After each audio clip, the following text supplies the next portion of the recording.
I don't think she could really be that mad. Yes, she could be mad because she might be homeless.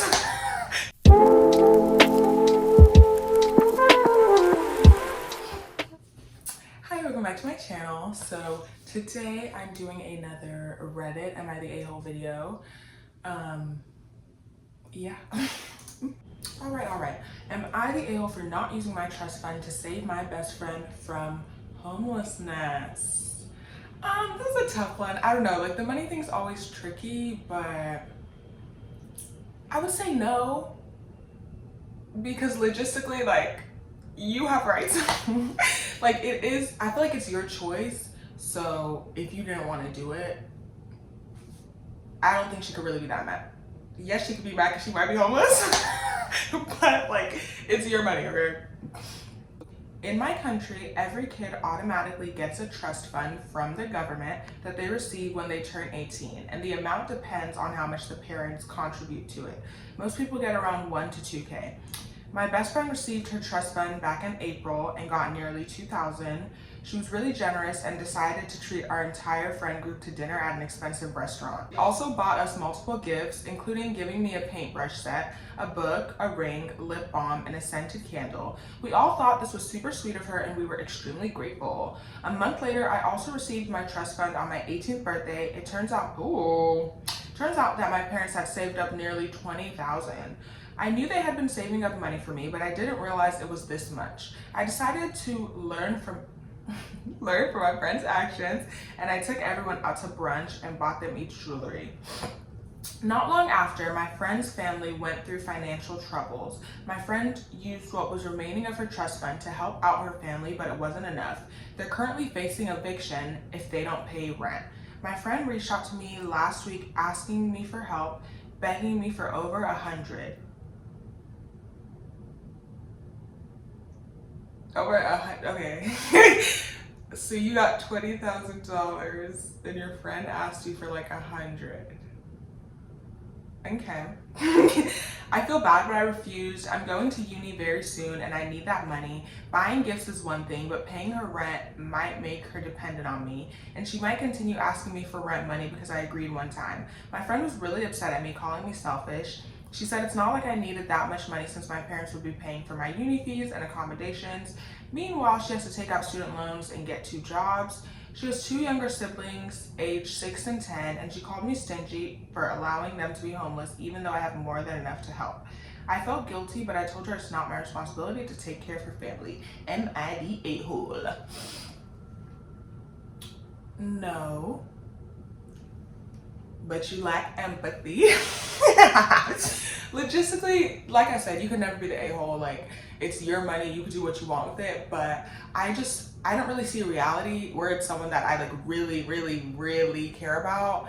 I have $20,000 and they're telling me like their young brothers, everybody's about to be outside on the corner homeless, and I can't give them a little 100, 200. Like, and if you don't want it to continue to happen, you could say to her like, okay, like I'll do it this one time, but I really don't want to make this a habit. Like, I prefer not to do this again. You know, like a little communication. Like, 20,000. Like, I thought she asked for the whole rent. I thought she was about to ask you for 5K. I thought she was about to ask you for 10K. Like, I thought she was about to really, do something spicy. In the hundreds, and you have 20,000, and that's allegedly your friend, like your close friend, like you care about that girl, and she's battling homelessness. Yeah, that's kind of crazy. If I cared about someone, I wouldn't do that. And on the other side, if I thought somebody cared about me and they did that, you are clipped. You're for sure clipped. Also, I do think the friend took it too far. Like, oh, you're so selfish, you're horrible, blah, blah, blah. Like, she said no, just take your L. If you want to continue the friendship, cool. If you don't, cool. But I am not your parent, so. Okay, am I the a-hole for going to Canada to visit my girlfriend despite my mom saying I can't come back if I do? I, 21 male, USA, told my mom I'm planning to go visit my girlfriend in Canada for 2 weeks and she completely lost it. She gave me an ultimatum. If I go, I can't come back home. She's acting like I'm making some life-threatening decision, telling me I'll get set up or that my girlfriend will somehow betray me because I never met her in real life yet. She compared the situation to Jeffrey Dahmer, which is honestly insane. She also said I was lying because I didn't tell her about getting a passport, even though I don't have to tell her everything I do. She's trying to control me, but the truth is she doesn't control me. I do whatever the hell I want because I'm grown. It just feels like she's attempting to control my decisions through guilt trips and fear, which is emotionally draining. She's also saying that my decision to go to Canada goes against her household rules, as if visiting my girlfriend is some kind of rebellion. She's treating this trip like it's a personal attack on her, which is ridiculous. I understand respecting rules when it comes to living together, but this feels like a power move to make me second guess myself. I'm gonna start this off with a question, and obviously he can't answer because he's, you know, the internet. Is your mother paying 100% of rent? If so, there's a gentle way we have to approach this. And he's 21, he's pretty young, so probably. My thing is, like, as annoying and like overbearing and underwhelming as parents can be sometimes, if they are financing your life, there's a certain level of control they are entitled to, you know? So if you are living at home rent free, like it's her house, you have to go through her rules. I'm not saying whether she's right or wrong for that, but reality is, like, it's her house, you're not paying, so if she says you can't go to Canada, you can't go to Canada. And I think that's a big thing about like staying at home. Obviously, like for a lot of people it is necessary, but especially if you have a certain type of parent, you staying at home and you continuing to be reliant on them is just gonna empower them more to continue to be controlling and like make them feel entitled to your life and to tell you how to live it play for play. So especially like if that's where you live and you go to Canada trying to be cute, see your girlfriend, and you come home, you have no place to stay, you might want to keep FaceTiming your girl until you have rent money, until you have a place that you can, you know, lay your head at, that you're not going to get kicked out of. But I don't think he's the a-hole, but it's just like, parents can be really irritating sometimes. And like, yeah, some parents are just like super controlling, but if you're still living with them, like, you don't have too many options. Ooh, this is gonna be some tea. Okay. Am I the a-hole for confronting my best friend about how she acts around guys, including my brother? I would say no, because if if you're shy Susie when it's just me and you, girl, then all of a sudden like a guy comes around and you're a comedian and all of a sudden like, oh my goodness, like I'm so broke and I'm so poor and I'm so smelly, we are gonna have beef forever. But for real, and including my brother is crazy.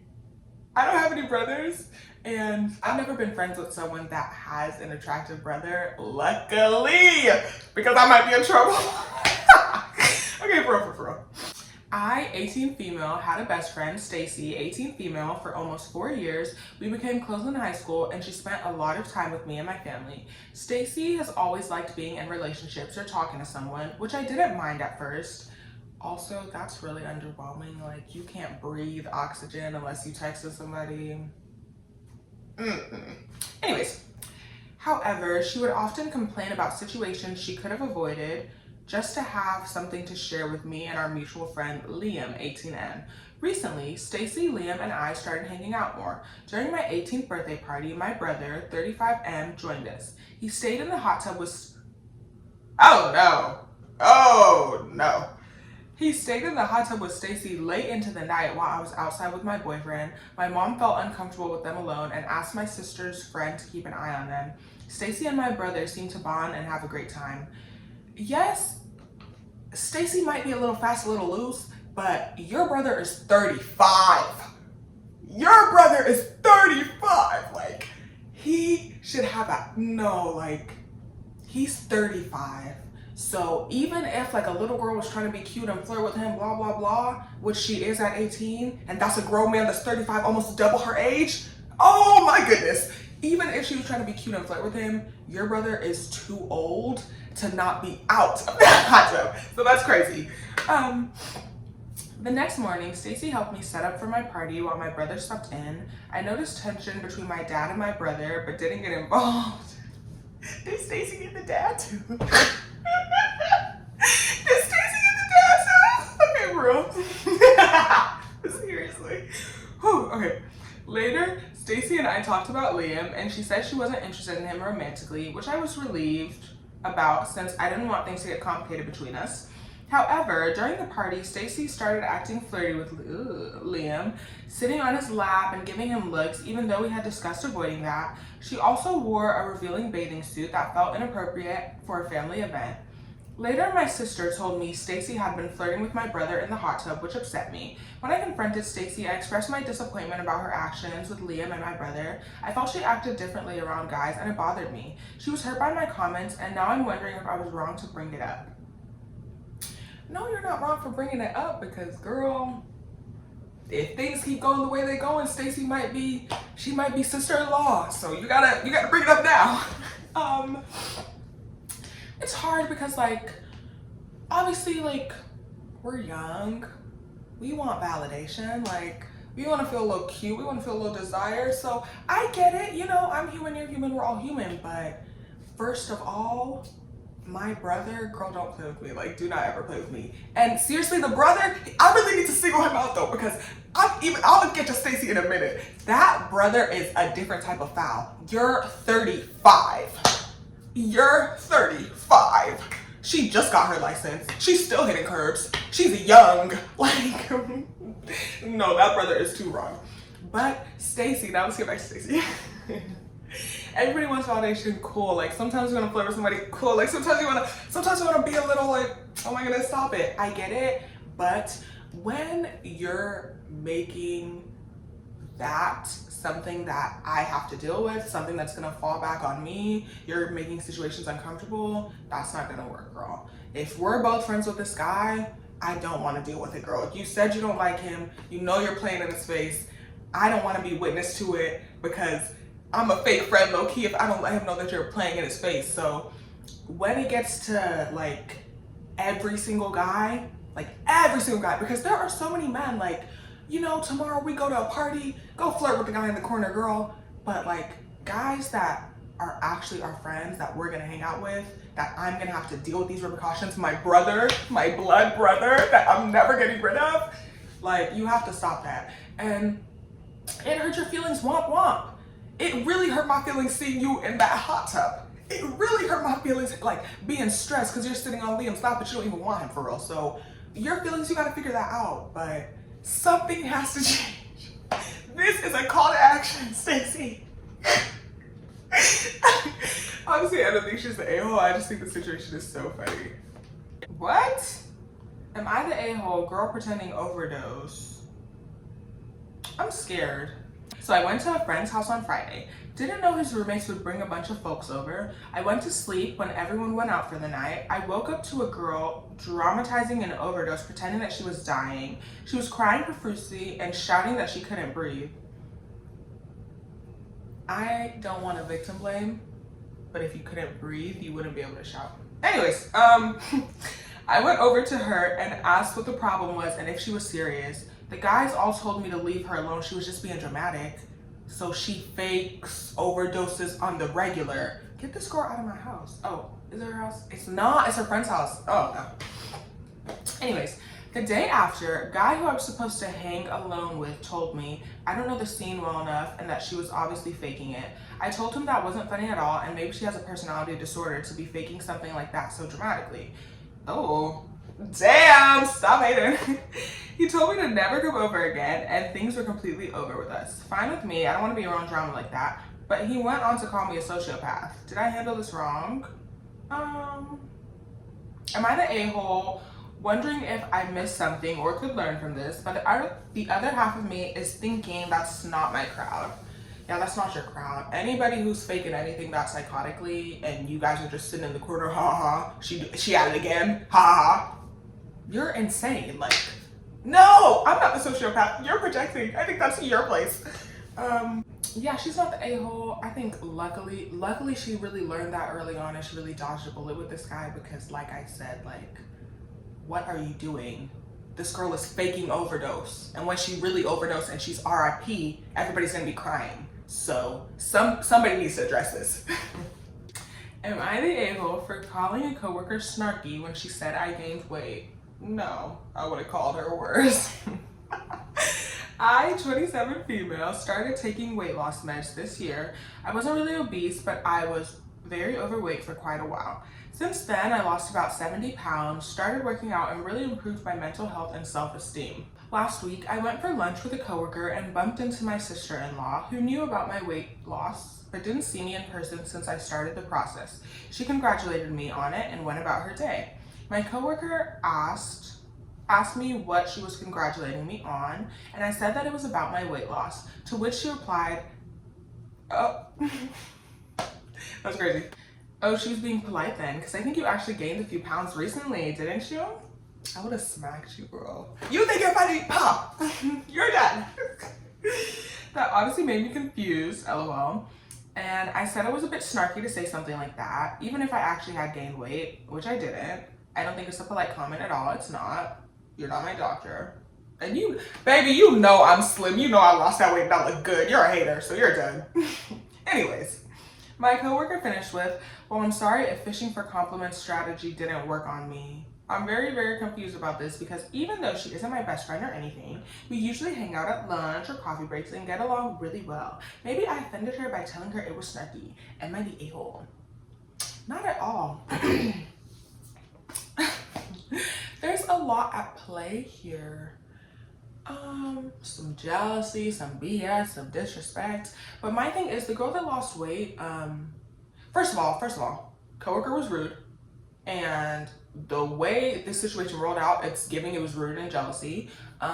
When people meet you at a certain place in your life that is below them, some people really, really want to keep you around so that they feel better about themselves. So when you do elevate, they don't feel comfortable anymore, and everything you do gotta be you know what I mean? And so like this weight loss example, but like some people befriend people that are bigger or just people that they feel are less attractive than them so that they can feel more confident and so that they can feel like, oh, if I walk in a room with her, all eyes are going to go to me, they're not going to go to her. So that is the basis of that relationship forming, whether they know it or not. So as she loses weight and gets more attractive, now what I thought is not so. Now it's giving figure eight. Now it's giving young and fine. Now it's giving IG back. And yeah, so now I don't think she can handle you looking good, honestly. Because if I knew a friend and she lost weight, 70 pounds, I would say, girl, you looking slim, you looking thin, you looking good, girl. But like people who go out of their way to ignore something that you have that's so obnoxious, like you clearly lost weight. She should have been the first person to say, oh my goodness, you lost weight, you look so good. And then she went out of her way to ask that question. And the thing is, she's mad about the compliment, which is psychotic, but it also proves your intention. Your intention is jealousy. You are jealous and you're mad somebody complimented me, but I look good and you can't take it away. So she's not the a-hole. Coworker is jealous. Real. But that is all I have for today. So thanks for watching.